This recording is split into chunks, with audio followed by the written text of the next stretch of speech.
A-level chemistry, paper due predictions, and last-minute revision tips from an A-star student, aka one of my best friends who did, in fact, get that A-star in A-level chemistry. And I'm here to give you all of his tips. I will start with revision tips and then get on to predicted questions. First things first, when you are drawing structures, make sure in your displayed formula you show all bonds. But when you're doing your skeletal formulas, make sure you show all of your functional groups except for your alkyl chain. Make sure you're drawing your bonds in the right way, because otherwise you will be penalised and a mark will be taken away from you. Same with any alcohol groups or functional groups. Just be aware of that in the exam and do not make any silly mistakes like this. Mechanisms, you need to know them really, really well. Nucleophilic addition, electrophilic addition. I have been informed that these are some of the easiest marks to get on the paper. You just need to know it. However, little caveat, they usually come up in unfamiliar situations, so you'll just need to apply your knowledge to a new setting. So try out some practice questions using different alkenes, alkanes, things like that. You need to have a good foundation of knowledge for every single topic.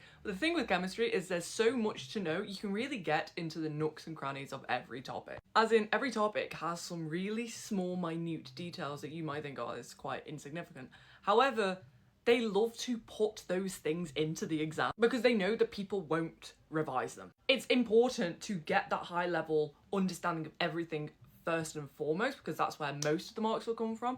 However, knowing those specifics for each topic will really help you get that A-star. Now on to exam predictions, things that come up every year, the things that haven't come up in a while. First and foremost, there are topics that come up every single year. As in, you can't get away from them. They've come up every single year since linear A levels were implemented. These topics are carboxylic acids, halogen alkanes, rate equations, nuclear magnetic resonance spectroscopy, I cannot say it, aromatic chemistry. You cannot get away from those topics. I highly, highly recommend. If you are not confident with all of those, go and do some practice questions because they are almost guaranteed to come up. And out of those, we consistently see rate equations is worth the most amount of marks on basically every paper. Closely followed by carboxylic acid, amount of substance, halogen alkanes, and nuclear magnetic. Yeah, that one I can't say. Required practicals are usually worth a big chunk of marks each year, so please just know them.